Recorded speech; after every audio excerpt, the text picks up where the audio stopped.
On a serene morning in Memphis, Tennessee, the Snowden house stood as a proud symbol of history and grandeur. Its white columns gleamed in the soft morning light, and the expansive grounds whispered tales of a wealthy past. The tranquility of Horseshoe Lake wrapped the estate in peaceful isolation, but this morning was different. A silent alarm shattered the calm, summoning local authorities to the estate. Upon arrival, officers found a heavy oak front door ajar, its polished surface marred by signs of a forced entry. Inside, the air was heavy with an unsettling silence, broken only by the faint echo of footsteps against the grand marble floors. The interior of the Snowden house exuded timeless elegance. Crystal chandeliers sparkled from high ceilings, their reflections dancing across intricately patterned walls. The grand staircase, always a centerpiece of the estate, was now stained with crimson, a dark trail leading downward to where a motionless body lay sprawled across the marble floor. It was Martha McKay, a beloved figure in the Snowden family and the heart of this historic estate. Her lifeless presence stood in jarring contrast to the beauty surrounding her. The tragedy was undeniable, but what made it even more harrowing was the familiar brutality of the scene. It mirrored a nightmare the Snowden family had endured decades earlier. Martha's mother and cousin had met a similar fate in 1996, victims of a crime that had left indelible scars on the family. The same name was now tied to this renewed horror: Travis Lewis, the very man Martha had once forgiven and welcomed back into her life. The echoes of the past resonated through every corner of the estate. The police search extended across the grounds, their focus shifting toward the lake that bordered the property. Evidence suggested that the suspect had fled through the dense thicket surrounding the estate, evading capture for the time being. The community, once enchanted by the Snowden family's legacy, was now gripped by sorrow and disbelief. How could this happen again? How could someone who had been given compassion and trust turn into a harbinger of violence once more? The answers lay buried in the complex web of forgiveness, redemption, and human nature, a story that would unravel in the days to come. But one truth stood painfully clear: the legacy of the Snowden family had once again been stained by tragedy. The Snowden family name had long been synonymous with prestige and influence in the South. Their story traced back to the post-Civil War era, when Colonel Robert Snowden, a Confederate veteran with an eye for opportunity, began acquiring land and establishing business ventures in Memphis.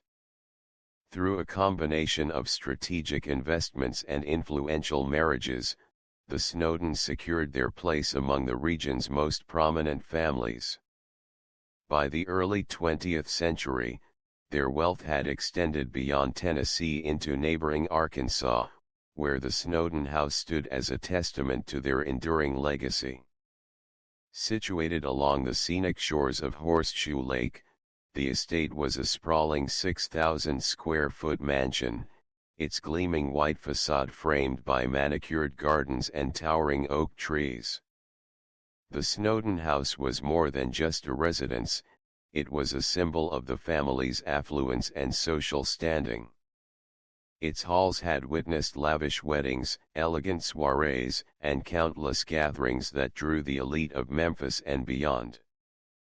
The walls echoed with laughter, the clinking of champagne glasses, and the melodies of live orchestras, a picture-perfect representation of Southern grandeur.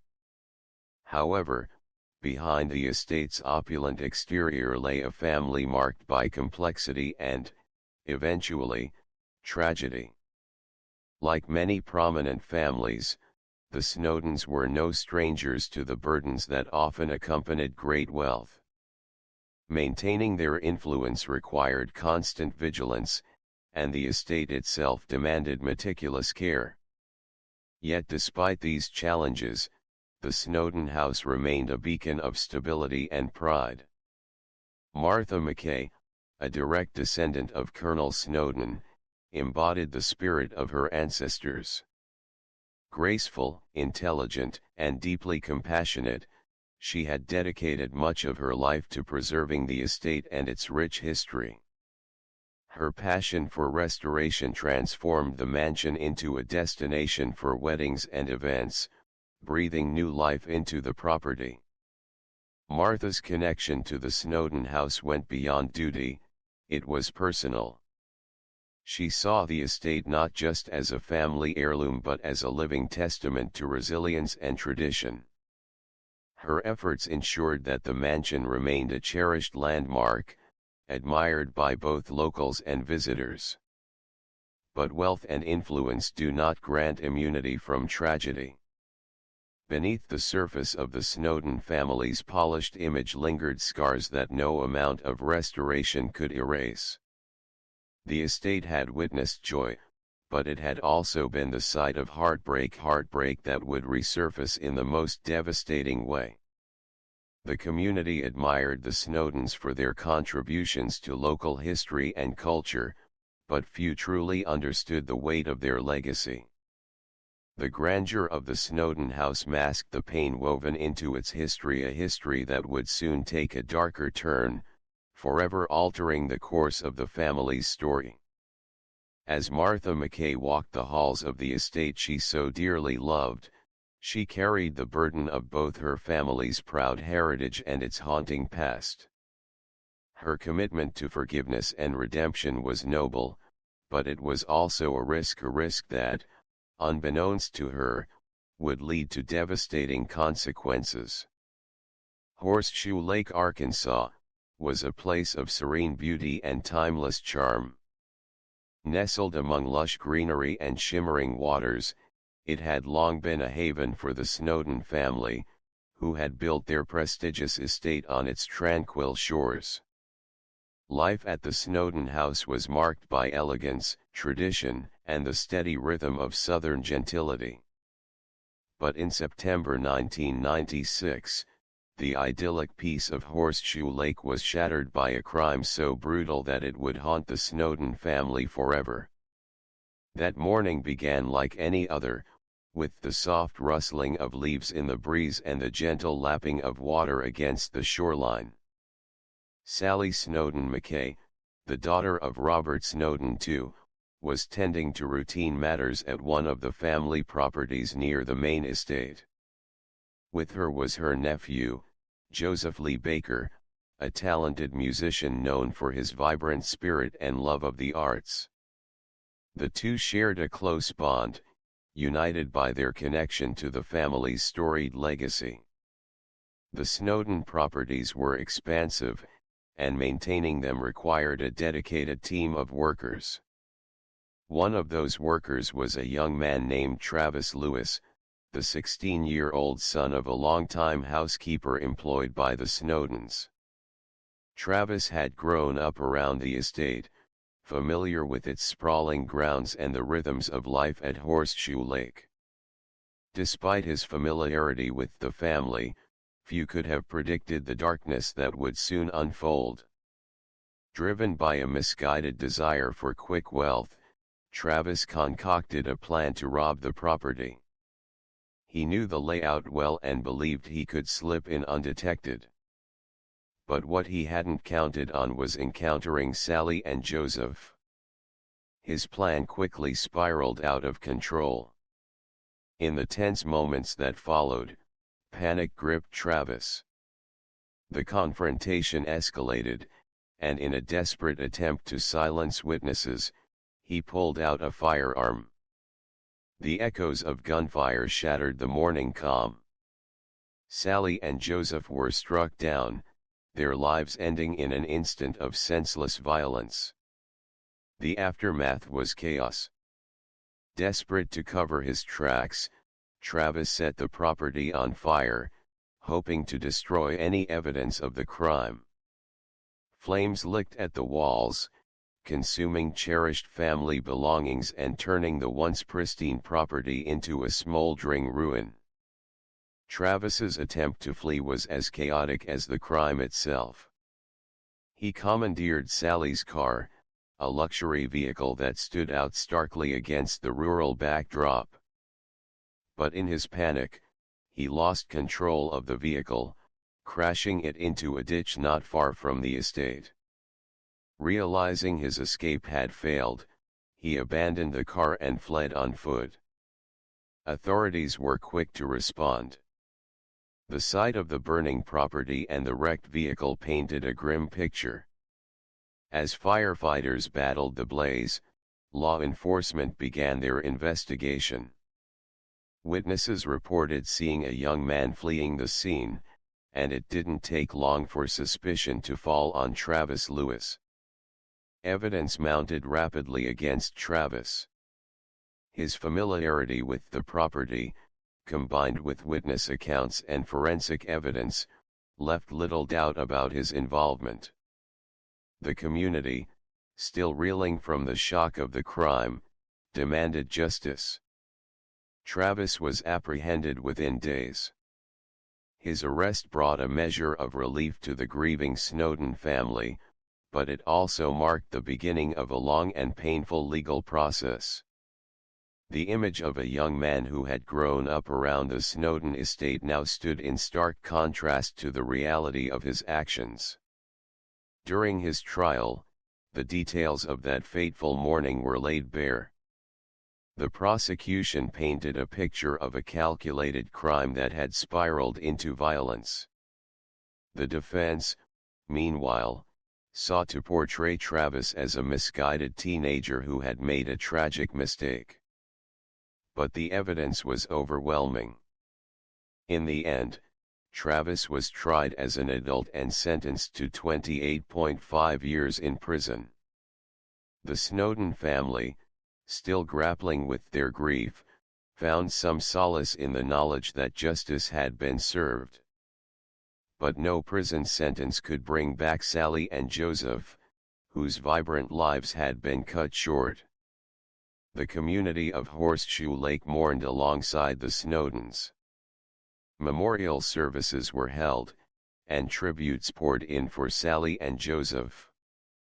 Their deaths were a stark reminder that even in the most peaceful of places, violence could strike without warning. For Martha McKay, Sally's daughter, the loss was particularly devastating. Her mother had been a guiding presence in her life, and Joseph had been a cherished cousin.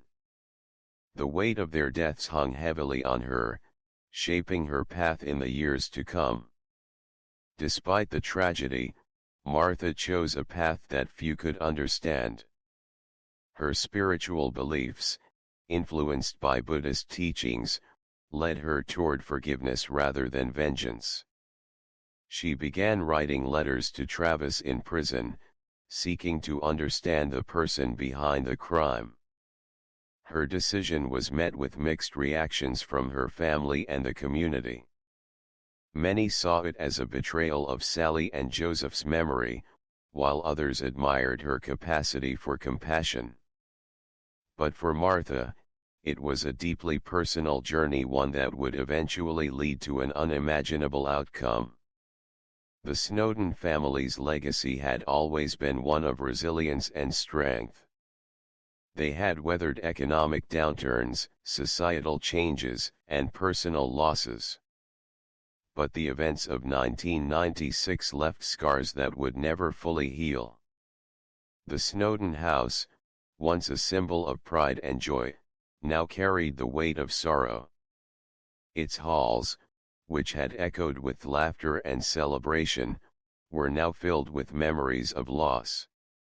Yet, Martha's determination to preserve the estate's history and her commitment to forgiveness kept the family's story alive. As years passed, the memory of Sally and Joseph remained etched in the hearts of those who knew them. Their legacy lived on through the stories shared by friends and family, and through the enduring presence of the Snowden house itself. But the story was far from over. The seeds of forgiveness Martha had sown would soon bear fruit with devastating consequences. The events of 1996 marked a turning point for the Snowden family. They had faced unimaginable tragedy and emerged with a renewed commitment to preserving their legacy.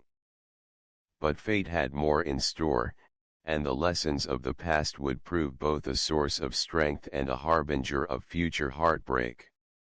The haunting echoes of that September morning would reverberate through the years, shaping the choices and destinies of those left behind. And as the Snowden family's story continued to unfold, it would become clear that the past, no matter how painful, could never truly be left behind. Martha's life, once filled with pain and betrayal, seemed to have finally reached a place of peace. Her efforts to forgive the wrongs of the past had allowed her to rebuild her life and find a sense of normalcy. She had mended broken relationships, particularly one with her cousin Aaron, whom she had long considered a trusted member of her family. In the years following her decision to forgive, Martha had come to see Aaron as a pillar of support, someone who, despite his troubled past, could change and redeem himself. However, beneath the surface of this seemingly harmonious life, something sinister began to take root. There were subtle changes in Aaron's behavior that Martha had initially dismissed as stress or personal issues. But these signs began to grow more apparent. His once frequent calls to check on her became sporadic, and when they did speak, there was an unmistakable tension in his tone. His requests, once innocent, began to take on an unsettling quality. He asked for help with financial problems that seemed to spiral out of control, and he increasingly involved himself in matters of Martha's personal life. As time passed, Martha started to feel an unease that she couldn't shake. There were whispers from others about Aaron's activities, rumors of his association with shady individuals, financial troubles, and his recent behavior, which many considered suspicious. Despite these whispers, Martha chose to believe in the good she saw in him, continuing to offer her support. After all, forgiveness had been her mantra, and she wasn't one to abandon family in their time of need. But that belief in forgiveness would soon be tested in ways she could never have imagined. In the weeks leading up to her death, Martha's life took a sharp turn toward a path she had never expected.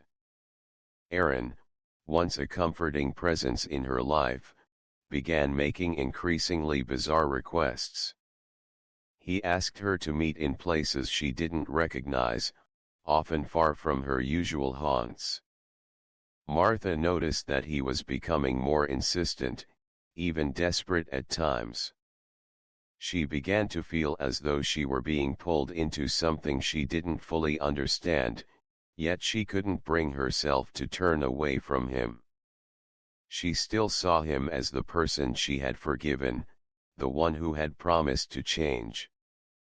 Martha's inner turmoil deepened, and with each passing day, she felt more isolated. She found herself questioning her decision to trust Aaron, but it was too late to turn back. One evening, Aaron called her in a panic, claiming he was in trouble and needed her help. He urged her to meet him at an isolated location, an old, abandoned warehouse at the edge of town. Martha, still believing in the family bond they shared, agreed to meet him there, despite a deep sense of foreboding settling in her chest. When Martha arrived at the warehouse, the world around her felt eerie, unfamiliar. The darkness of the night hung thick in the air, and the quiet of the desolate location sent chills down her spine. The warehouse, abandoned for years, looked like a place untouched by time, silent, empty, and unsettling. Martha parked her car and stepped out, her heart racing. She couldn't shake the feeling that something was terribly wrong, but she pushed those feelings aside, convincing herself that she was merely being paranoid. She walked toward the entrance, where she saw Aaron waiting.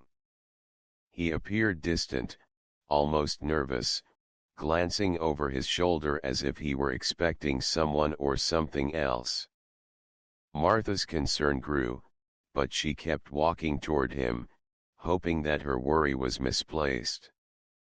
Aaron led her inside the warehouse, his grip on her arm a little too tight, his manner a little too hurried. The space inside was vast, empty, and dark. Martha couldn't shake the sense that they weren't alone. As they ventured deeper into the shadows of the building, a cold realization settled in: this wasn't the place she thought it was. Martha was suddenly surrounded by figures she didn't recognize. Strangers. Men who seemed to appear from the darkness, their faces obscured in the dim light. One of them stepped forward, blocking her path. It was then that Martha knew something terrible was about to unfold. Aaron, the person she had trusted, the one she had forgiven, stood back, his face a mix of guilt and something far darker: resolve. Martha's mind raced as the men moved in, and she tried to pull away, but it was too late. She had been outmatched, overwhelmed by the number of people and the suddenness of the attack. They had come for her, and there was no escape. The events that followed were swift and brutal. The cold hands of her captors dragged her further into the warehouse, away from the fleeting hope that had once sustained her. In those final moments, Martha realized the depth of Aaron's betrayal, not just as family, but as the person she had believed in so deeply. The person she had forgiven had turned against her, and it was too late to undo the damage. Her last breath was taken in the very place she had trusted him to protect her. The news of Martha's death spread quickly, sending shock waves through her family and the community. Her passing left a void in the lives of those who had known her, especially her family. The woman who had worked so tirelessly to forgive, to heal, was gone, taken in the most violent and tragic of ways. The investigation that followed uncovered the chilling truth behind her murder. Aaron, once again, had betrayed his family, and this time, the consequences were irreversible. The police soon discovered that Aaron had been in debt to dangerous individuals, and his involvement with them had led to Martha's death. He had orchestrated the entire plan, using her trust to lure her into the warehouse, knowing that she would come. The revelation of Aaron's role in Martha's murder was a devastating blow to the Snowden family. The very person who had been granted forgiveness and second chances had repaid that trust with the ultimate betrayal. The grief that followed was unlike anything they had ever experienced before. Not only had they lost Martha, but they had lost the belief in redemption for someone they had loved so deeply. In the days following Martha's murder, the shock of her violent death left her family and the small community she had been so deeply involved in reeling. The immediate response from the police was one of disbelief, but the urgency to find her killer was undeniable. Martha had been a beloved figure, known for her kindness, her ability to forgive, and her commitment to helping others. Her death, especially under such mysterious and brutal circumstances, sent waves of fear and confusion through the town. The police began their investigation by focusing on the events leading up to that fateful night. As they canvassed the area around the abandoned warehouse, they found few clues: no witnesses, no signs of forced entry, and no immediate evidence pointing to a clear suspect. The silence of the night seemed to match the eerily quiet nature of the crime scene itself. For a while, the case appeared to be a dead end. But law enforcement was not ready to give up. Detective Laura Hayes, the lead investigator on the case, had seen her fair share of murder cases, but something about this one seemed particularly insidious. Martha's history of forgiveness and her deep ties to her family were not lost on the detective. She suspected that someone close to Martha, someone trusted, had a hand in her death.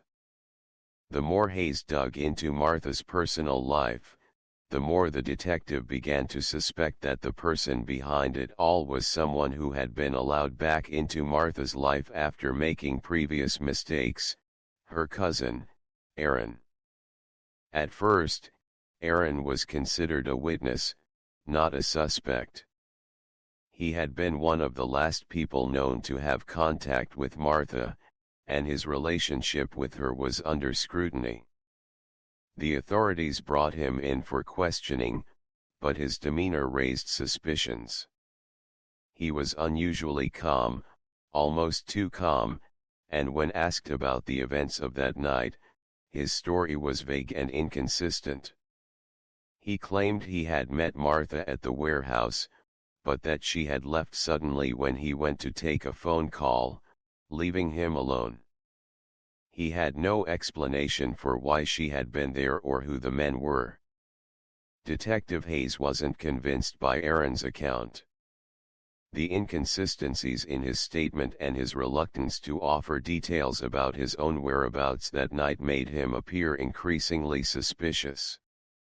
But it wasn't just his behavior that caught the detective's attention. As they investigated Aaron's background, they discovered a trail of financial issues and troubling associations. Aaron had recently been in contact with known criminals, and it appeared he was deep in debt. These men, whose names were tied to violent activities, were people Martha had never known about, and they had likely been the ones orchestrating the events that led to her murder. Then, the breakthrough came when police received a tip from an anonymous source. This informant, someone with knowledge of Aaron's activities, revealed that Aaron had been under pressure from these criminals for weeks. His debts had grown beyond his control, and in a desperate attempt to save himself, Aaron had turned to an unimaginable betrayal. The informant also claimed that Aaron had been plotting to frame someone else for the murder, hoping to cover up his role and escape any punishment. With this new information, the authorities secured a warrant to search Aaron's home and car. What they found in the search shocked them: a gun, traces of blood, and several items belonging to Martha, including her wallet and personal belongings. These pieces of evidence were damning. It became clear that Aaron had played a direct role in orchestrating Martha's murder, using his relationship with her to lure her into a deadly trap. As the investigation continued to unfold, the pieces of the puzzle began to fit together. The investigators learned that Aaron's financial troubles had pushed him into the arms of a dangerous network of criminals. These men, with their ties to organized crime, had demanded payment that Aaron couldn't afford. Instead of facing the consequences, Aaron made a choice. He decided to use the one person who would never expect betrayal, his own cousin, Martha. Aaron had planned the murder with chilling precision. He knew Martha would trust him enough to meet him in the isolated location he chose. He had told her that he was in trouble and needed her help, knowing that she would not hesitate to come to his aid. But once she arrived, Aaron, with the help of his associates, ambushed her. The men who were waiting in the shadows were there to do the work that Aaron could not do himself. The brutal nature of the murder combined with the fact that it took place in such a cold, calculated manner revealed the depths of Aaron's betrayal. He had not only planned the murder, but he had also ensured that Martha's final moments would be filled with confusion and fear. The fact that she had trusted him to the very end made the crime all the more heartbreaking. As the investigation uncovered more details, the impact on Martha's family was devastating. Her mother, once hopeful that her daughter's forgiveness had led to a peaceful resolution with Aaron, was crushed by the betrayal.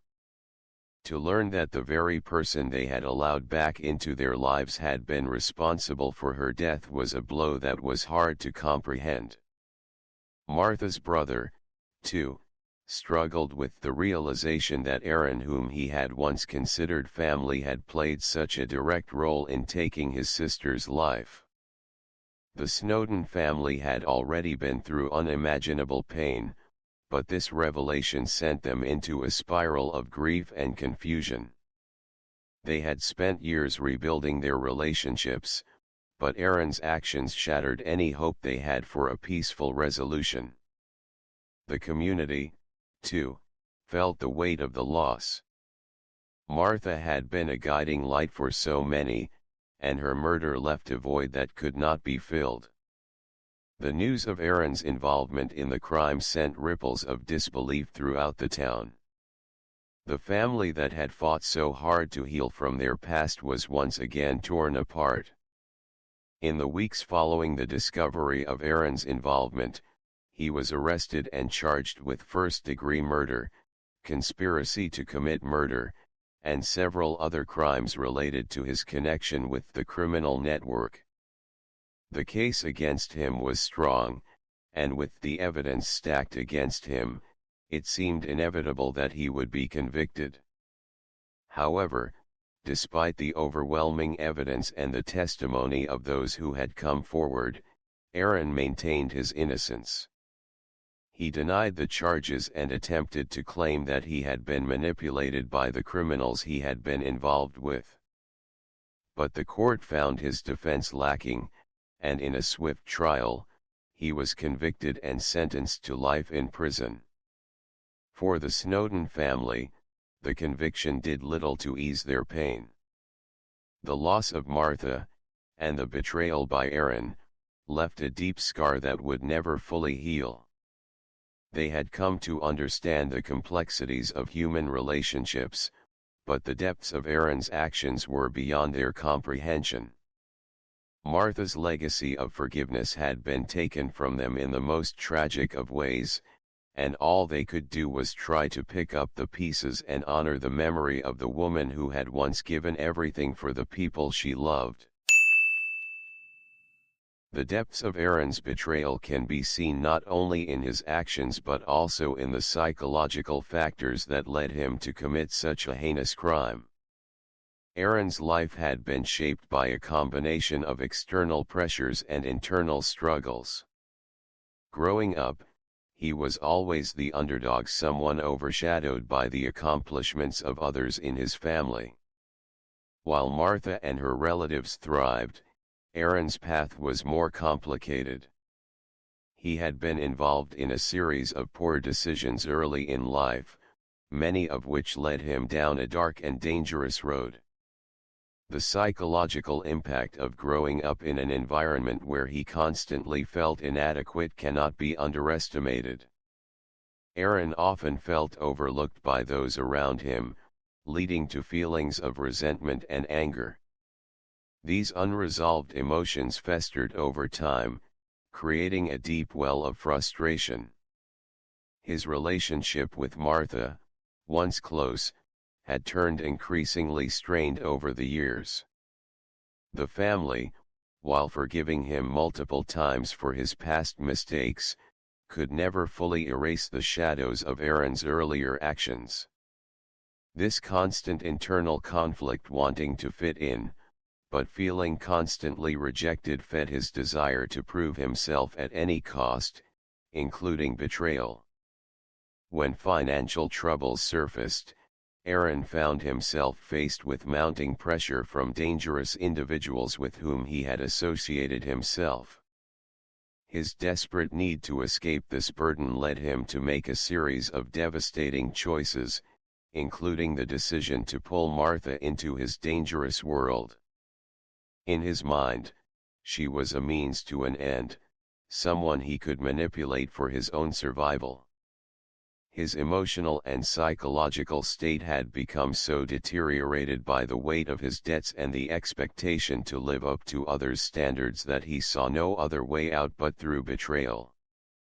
Aaron's psychological landscape was one of fractured identity and confusion. On one hand, he yearned for forgiveness and acceptance, as seen in his plea for help and his return to Martha's life. On the other, his actions reflected an inability to reconcile his sense of self-worth with his past. This duality of wanting to be accepted and loved while simultaneously sabotaging the very people who offered him compassion suggests a deep-seated struggle with narcissistic tendencies, emotional instability, and the inability to manage guilt. As the pressure of his criminal involvement grew, Aaron's psychological deterioration accelerated. He became more desperate and erratic, unable to see a clear path out of his situation. His betrayal of Martha was not just an act of violence, it was a manifestation of his inability to handle the consequences of his actions and a failure to understand the gravity of the harm he was causing to the one person who had always offered him unconditional love. While Aaron's psychological breakdown is a crucial part of understanding the tragedy, it is equally important to examine the impact on the Snowden family, particularly Martha's mother and brother. For them, the betrayal was not just a loss of a loved one, it was the destruction of the very fabric of trust that had held their family together. Martha's mother, who had raised her with love and care, struggled to comprehend the reality of Aaron's involvement in her daughter's murder. The psychological toll on her was profound. The maternal instinct to protect her child had been shattered, and with it, her ability to make sense of the world around her. Her grief was compounded by the realization that her own flesh and blood, the person who had once been forgiven and welcomed back into the fold, was the one responsible for her daughter's death. The sense of betrayal was overwhelming. Martha's mother had always believed that family was the core of support and unconditional love, but Aaron's actions turned this belief upside down. The trauma of losing Martha, compounded by the emotional devastation of Aaron's betrayal, left her in a state of constant emotional turmoil. She found herself questioning every decision she had made throughout the years, wondering if there had been any warning signs she had missed, any indication that Aaron was capable of such violence. Martha's brother, too, was deeply affected by the loss. Not only did he lose his sister in the most tragic of circumstances, but he also lost his faith in the concept of redemption. He had watched his family extend forgiveness to Aaron time and time again, believing that everyone deserved a second chance. Yet, Aaron's actions made him question whether forgiveness was ever truly possible. This experience deeply scarred him, leaving him grappling with feelings of anger, disbelief, and guilt. The emotional weight of losing a loved one to murder, especially at the hands of a family member, was a burden he would carry for the rest of his life. The trauma that Martha's family endured did not end with the conviction of Aaron. In fact, the emotional scars left by the murder would likely be carried for years to come. Family members, particularly Martha's mother and brother, struggled with what is known in psychology as cumulative trauma. This form of trauma occurs when a person experiences repeated emotional injuries, each of which compounds the damage caused by the last. For Martha's family, Each new revelation about Aaron's role in the crime and the painful process of grief became another layer of trauma that affected their emotional and psychological well-being. The psychological cycle of trauma within the family was further complicated by the need to make sense of the violence that had torn their lives apart. When families experience such a tragic event, they often go through a process of trying to make meaning out of the pain. But in cases like this, where the betrayal comes from within the family itself, that process can be especially difficult. The family's sense of identity and safety is shattered, and in the absence of a clear understanding of why such an event occurred, individuals often experience what is called traumatic bonding. This phenomenon refers to the complex emotional attachment that survivors may feel toward the person who has harmed them, despite the injury. For Martha's family, the lingering feelings of love and affection for Aaron were intertwined with the anger and pain they felt as a result of his actions. Martha's brother, for example, found himself struggling with feelings of guilt, wondering if he could have done something to prevent Aaron's descent into violence. These thoughts, though rooted in a desire for closure, only served to deepen his emotional suffering. Similarly, Martha's mother's sense of self-doubt, wondering if she had somehow failed her daughter by allowing Aaron back into their lives, kept her locked in a cycle of grief and self-recrimination.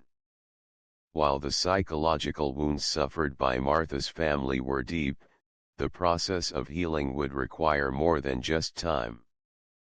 Therapy and counseling, especially family therapy, would be essential in helping them navigate the complex emotions that came with their loss. However, recovery from such an overwhelming tragedy would never be straightforward. In Aaron's case, the psychological consequences of his actions would likely continue to plague him. His own internal conflict, exacerbated by guilt and shame, would be compounded by his time in prison. Although he had committed the crime, there was still a possibility that he would never fully comprehend the true impact of his betrayal. His inability to process his emotions in a healthy way had led him to violence, and now, in prison, he would be forced to confront the reality of his actions. Whether or not he ever truly found redemption or understood the depth of the pain he caused remained to be seen. For Martha's family, the path to healing was not clear. The cycle of trauma, of emotional scars both visible and invisible, would be an ongoing struggle. But there was one truth they could hold onto: Martha's legacy of love and forgiveness, which, despite the darkness of her death, still shone brightly in the lives of those who knew her.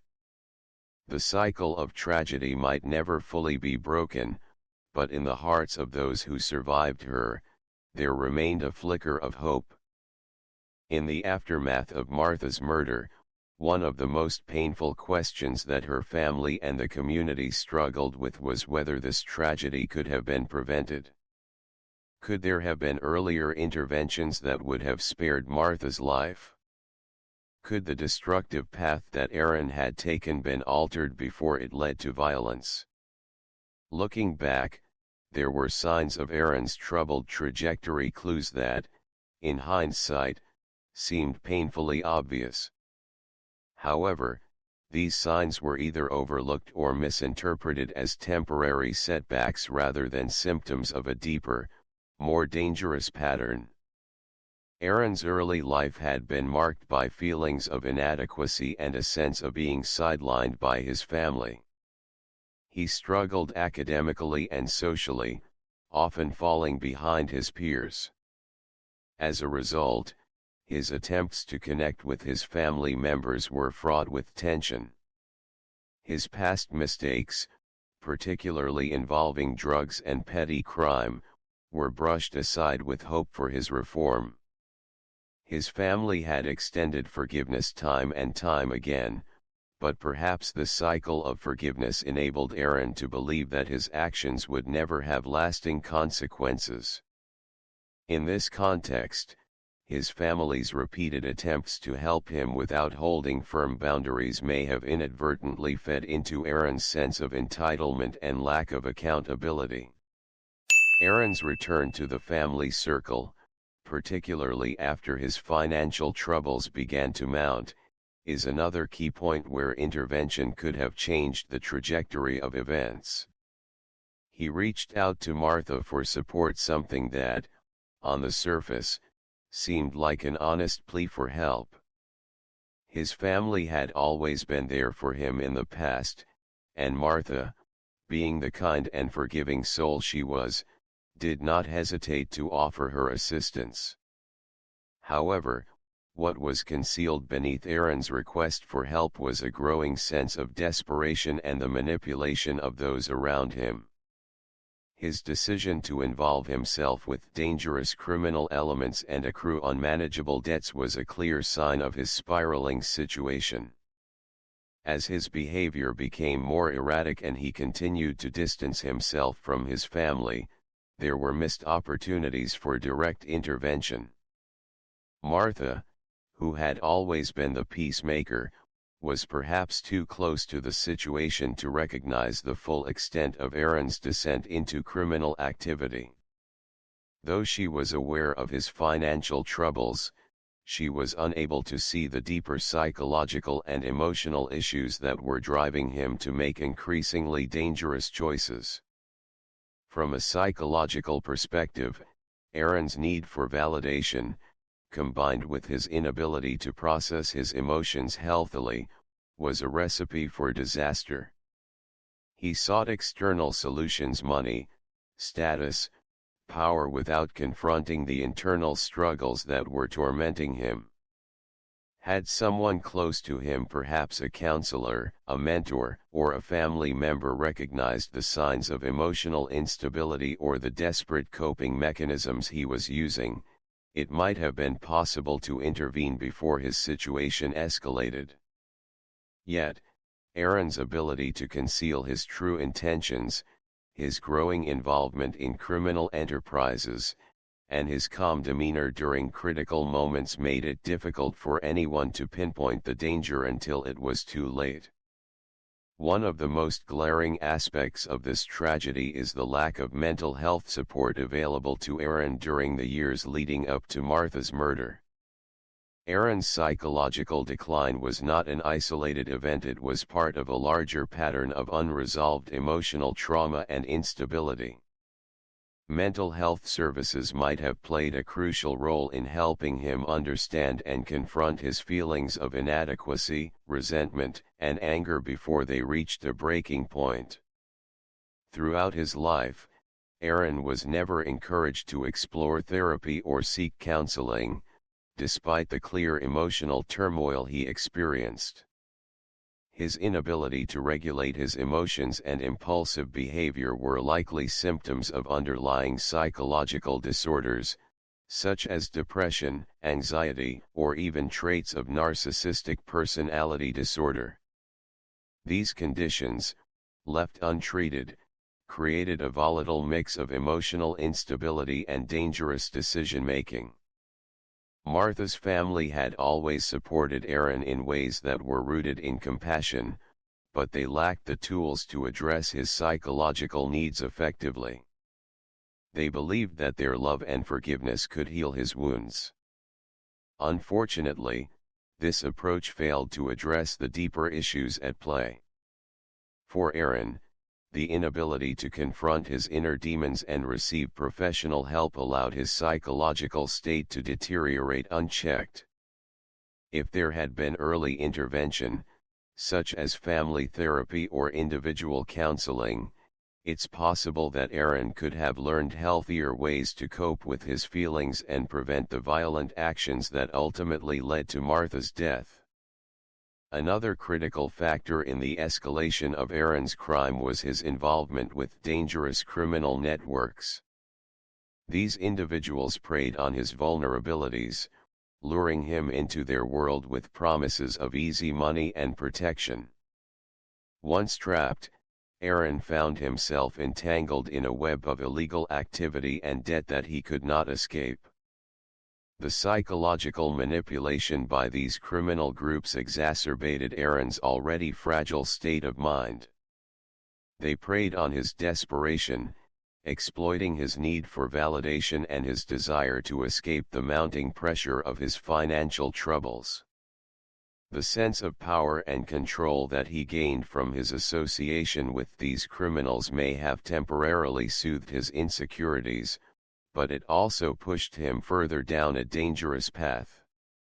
Had Aaron received support early on, whether through a counselor, social worker, or even a support group for individuals at risk of falling into criminal activity, he might have been able to break free from these harmful influences. Prevention programs aimed at steering vulnerable individuals away from criminal networks could have helped Aaron find an alternative path, one that did not involve betrayal and violence. These types of community-based interventions are often crucial in preventing at-risk individuals from becoming entangled in organized crime. Another missed opportunity for intervention was the Snowden family's ability to identify the growing danger within their midst. While Martha and her relatives had a deep love for Aaron and wanted to help him, they were not equipped to address the full scope of his struggles. In many ways, their willingness to forgive him repeatedly may have contributed to a sense of complacency within the family. They hoped that Aaron would change on his own, but this hope alone was not enough to halt the cycle of destruction he was on.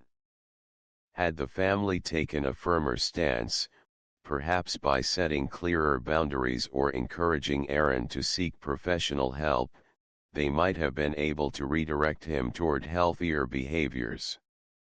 A more active involvement from the extended family or a trusted mentor might have provided Aaron with the emotional and psychological support he needed, as well as a clear path out of his self-destructive spiral.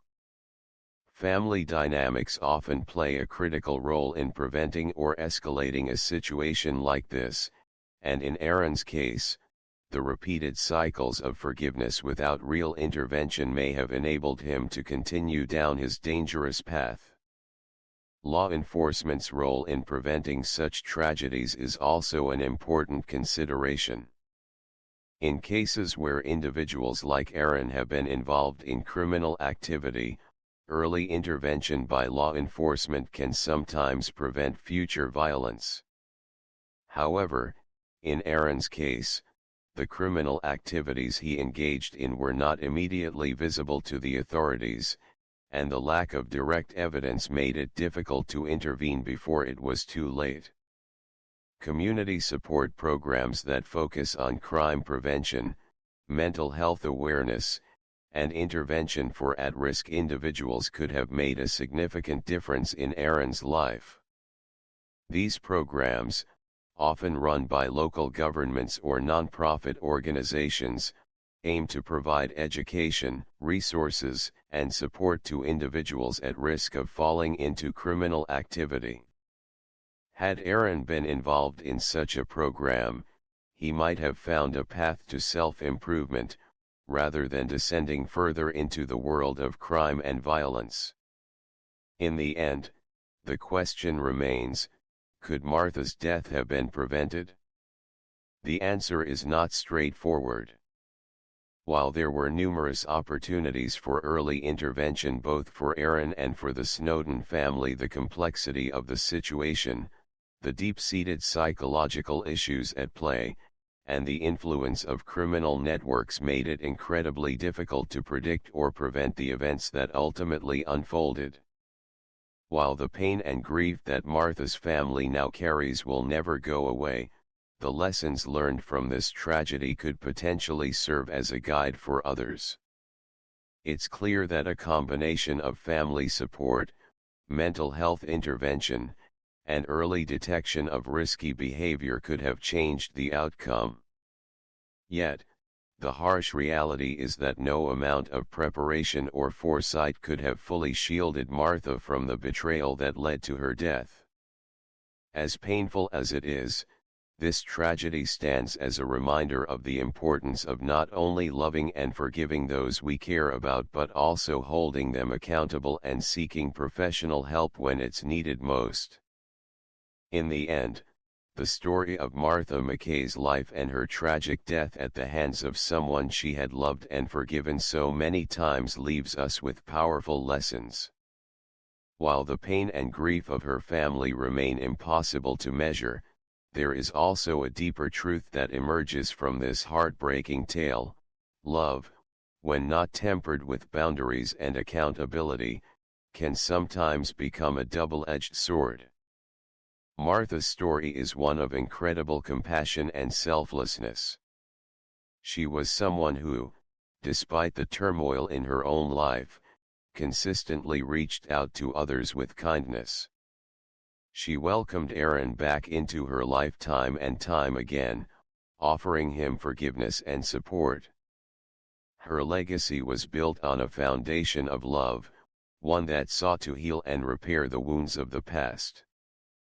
But as we have seen, love alone is not enough to prevent tragedy. Sometimes, to protect the ones we care about, we must also be willing to set boundaries, hold people accountable, and seek professional help when it's needed most. The cycle of betrayal and violence that led to Martha's untimely death shows us the dangers of ignoring the underlying issues that exist within ourselves and those around us. Aaron's descent into criminal activity, fueled by deep-seated emotional pain and a sense of inadequacy, was a tragedy waiting to happen. Yet, no one, perhaps not even Aaron himself, could foresee how far he would go in his desperation to escape his troubles. Martha's family, forever altered by this loss, must now grapple with a complex mixture of grief, anger, and love. The question of whether this could have been prevented will linger in their hearts forever, but perhaps the greatest gift they can give to Martha's memory is to learn from the mistakes of the past and ensure that others do not suffer the same fate. This tragedy should remind us that mental health, personal accountability, and early intervention are essential components in preventing violence and restoring hope to those in crisis. While the emotional scars will never fully heal, the legacy that Martha leaves behind is one of profound love and generosity. In the wake of such devastating loss, her family and loved ones now carry her spirit in a way that transcends the pain of her death. Martha's life and her untimely passing serve as a powerful reminder to cherish those around us, to seek help when needed, and to hold firm to the belief that no one is beyond redemption so long as they are willing to confront their demons and embrace change. As we reflect on Martha's story, we must ask ourselves, how can we take these lessons and apply them to our own lives? How can we be more vigilant in offering help to those who are struggling, and how can we recognize the warning signs of danger before it's too late? If you've been touched by Martha's story, or if you or someone you know is facing struggles of their own, remember that help is always available. Reach out to a trusted friend, a family member, or a professional who can offer support. Mental health resources, counseling, and therapy can make all the difference in navigating difficult times. Take the time to check in on those you care about, especially those who may be silently struggling. And if you notice signs of distress in others, whether it's a friend, family member, or colleague, don't hesitate to offer a helping hand. Sometimes, the difference between tragedy and recovery is simply a conversation, a moment of connection, or the willingness to intervene before it's too late. Please don't forget that we all have the power to change lives. Let us honor Martha's memory by fostering a world where love is accompanied by understanding, support, and the courage to face difficult truths head-on. If you've found this story meaningful, please share it. Let's spread awareness and build a community where we can learn from the past, offer compassion in the present, and work toward a future where tragedies like this are less likely to occur.